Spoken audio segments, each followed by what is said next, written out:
Buenas tardes, hermanos. El Señor está con nosotros. Saludo el espíritu de vuestra fe. Gracias damos a Dios por este día bendito y yo me siento muy feliz con el Señor de poder estar con ustedes trayendo la enseñanza de Efesios capítulo 1. Bendecimos el nombre del Señor Jesús nuevamente. Y habíamos estudiado en este capítulo 1 de Efesios que nosotros habíamos sido predestinados, escogidos en Cristo para ser santos y sin mancha delante de Él, para ser adoptados hijos suyos y ser sellados por el Espíritu Santo. Y habíamos visto en esta maravillosa palabra del Señor que Pablo oraba porque, como había oído hablar de la fe de los efesios y del amor que se tenían unos con otros, oraba para que Dios nos diera espíritu de sabiduría y de revelación en el conocimiento de Él. Esto es muy importante. El hermano Santiago también dice, el que tenga falta de sabiduría, pídala a Dios, y Él sabe darla abundantemente. ¿Qué quiero decir con esto, hermanos? Que es importante conocer a Dios. Es importante conocer a Dios porque si tú no conoces a tu Padre, tú puedes tener de Él opiniones encontradas, pensar cosas que no son exactamente las que deberíamos pensar acerca de Dios. Hay quien dice, yo no pido a Dios muchas cosas porque el Señor no está tan... me va a pensar que yo pido mucho, entonces pido pocas cosas. Hermanos, por favor. El espíritu de sabiduría y de revelación alumbra nuestros ojos para que nosotros podamos entender quién es Dios y que podamos conocerlo. El Hijo de Dios que conoce a su Padre se conoce, se nota, porque dice la palabra de Dios que huele diferente. El Hijo de Dios que conoce a su Padre tiene un olor diferente al resto de hijos que aman a su padre, pero no le conocen. Vamos a ver esto. Esto lo encontramos en 2 de Corintios. Déjenme buscarlo un momentico, por favor. 2 de Corintios 2:14. Dice la palabra del Señor. Mas a Dios gracias, el cual nos lleva siempre en triunfo en Cristo Jesús y por medio de nosotros manifiesta en todo lugar el olor de su conocimiento. Porque para Dios somos grato olor de Cristo en los que se salvan. Los que se salvan encuentran en nosotros un olor muy agradable, muy atractivo. Y dice, y en los que se pierden, a estos ciertamente olor de muerte para muerte y a aquellos olor de vida para vida. ¿Por qué? Porque el que se pierde se siente muy mal al lado de nosotros. ¿Saben? Se siente muy mal, pero el que se salva se siente bien. El que se pierde dice, se creen que saben más que todo el mundo, se quieren hacer los mejores, Pero los que conocemos a Dios tenemos un olor agradable delante de Dios. Se conoce. El que conoce a Dios se le nota. Se le nota. Dice la palabra de Dios.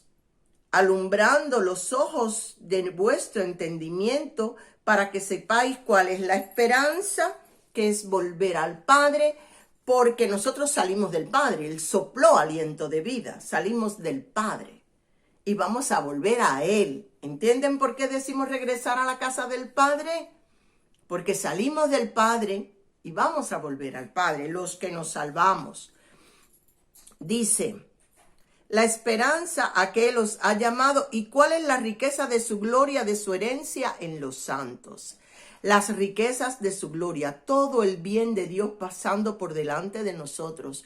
Nosotros disfrutando de todo el bien de Dios. No es buscando en el suelo, como dicen, sino buscando en el cielo. Que el bien de Dios sea manifestado en nuestras vidas, porque fuimos criados para eso. Para eso fuimos creados. Para exhibir las riquezas de la gracia de Dios, para que todo el que se tenga que salvar vea en nosotros que estamos en la gracia del Señor, en sus riquezas que son gozo, paz, benignidad, y son todos los frutos del Espíritu y nosotros exhibiéndolos. ¿Y cuál la supreeminente grandeza de su poder? supereminente grandeza de su poder para con nosotros los que creemos,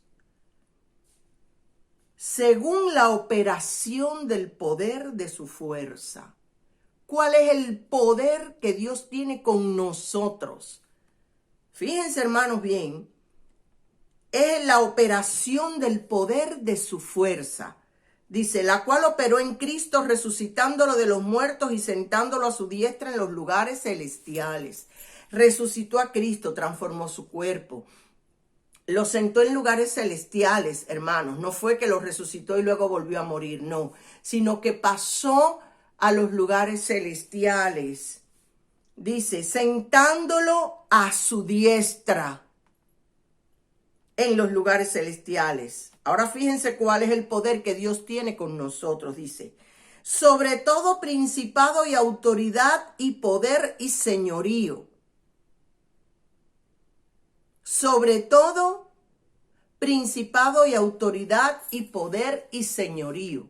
Es decir, sobre serafines, sobre terafines, sobre querubines, sobre arcángeles, sobre ángeles, sobre hombres y sobre toda la autoridad del enemigo y todo su principado y todos sus gobernadores.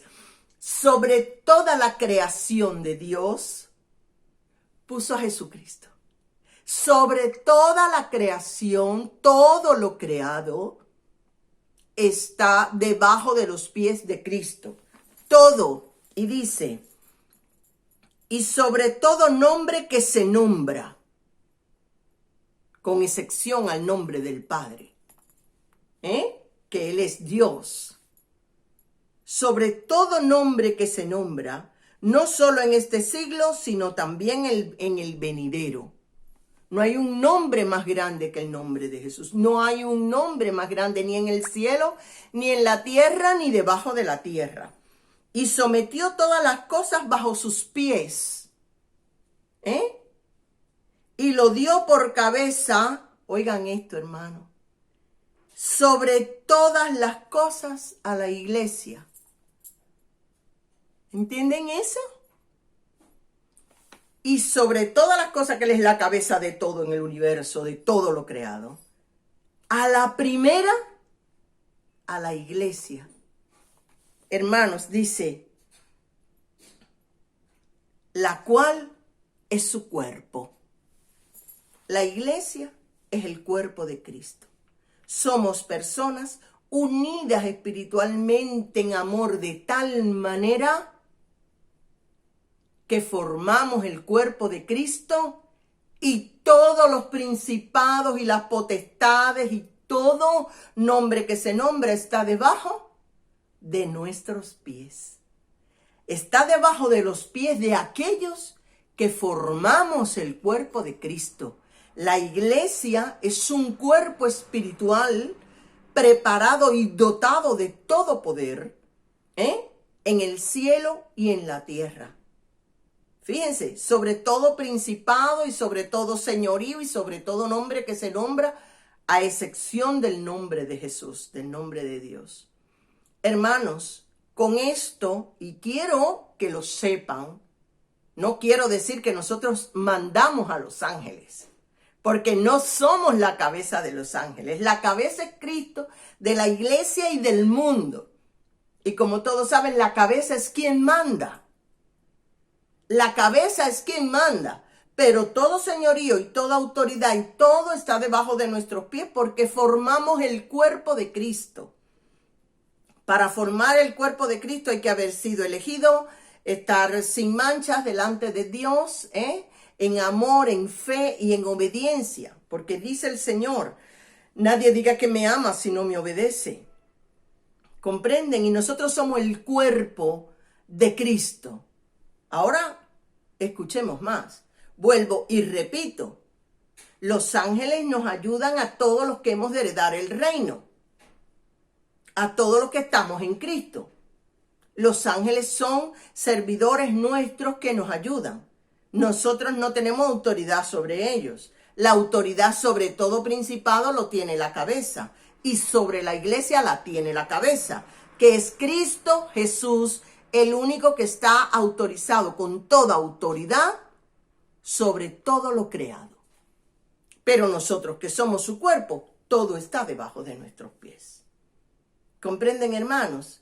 El enemigo y todo ha sido pisoteado por Cristo. Y si nosotros somos el cuerpo de Cristo, nosotros lo hemos pisoteado también.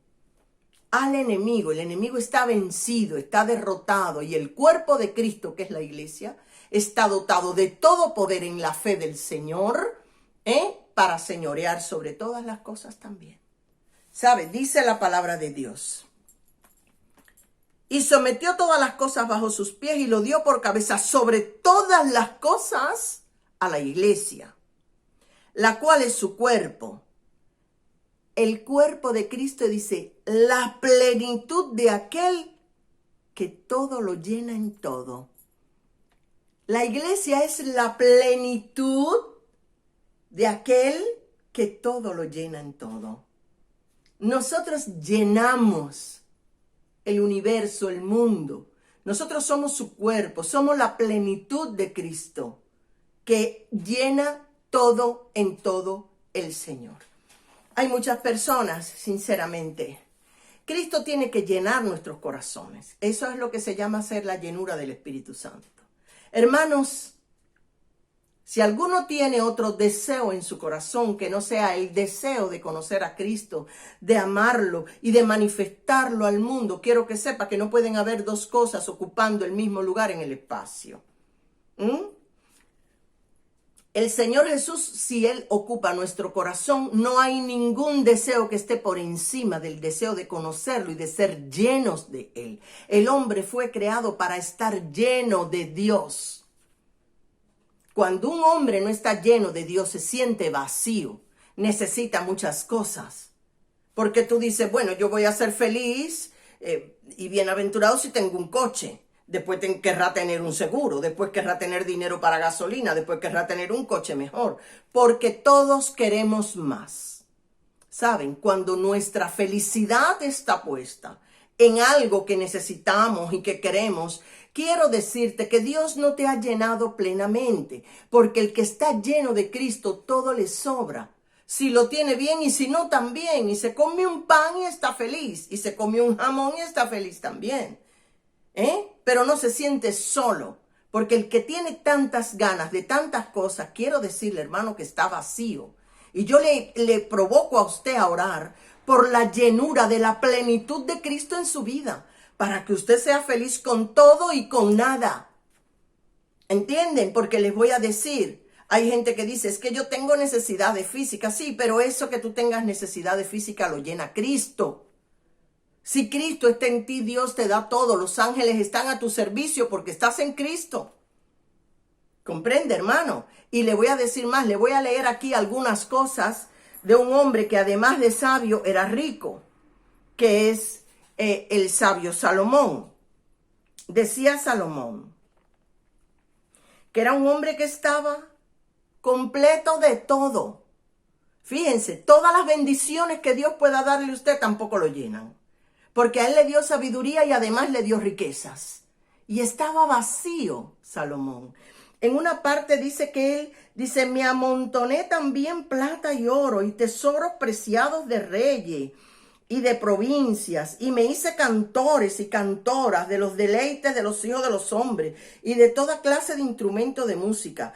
Dice en el verso 10 de Eclesiastés 1:2, de Eclesiastés 2 dice, no negué a mis ojos ninguna cosa que desearan.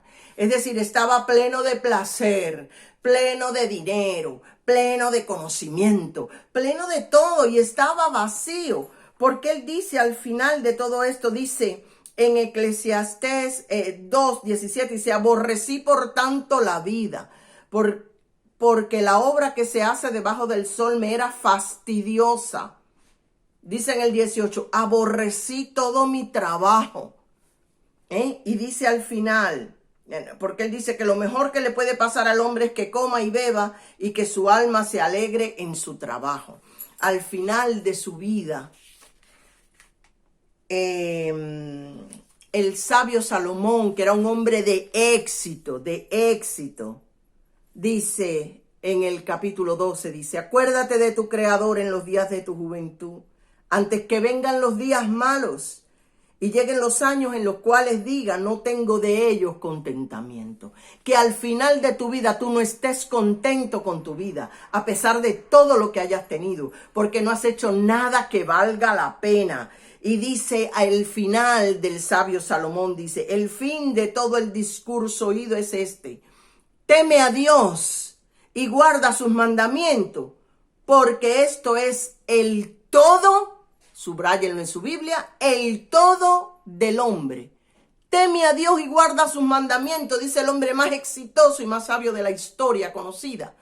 Teme a Dios y guarda sus mandamientos, porque esto es el todo del hombre. Esto es lo único que llena al hombre.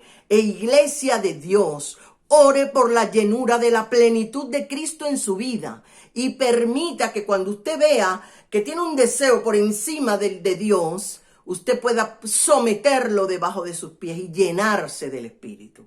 Que el Señor les bendiga en este día, amados hermanos. Y empezaremos el capítulo 2 en la próxima ocasión. Dios les bendiga. Amén y amén.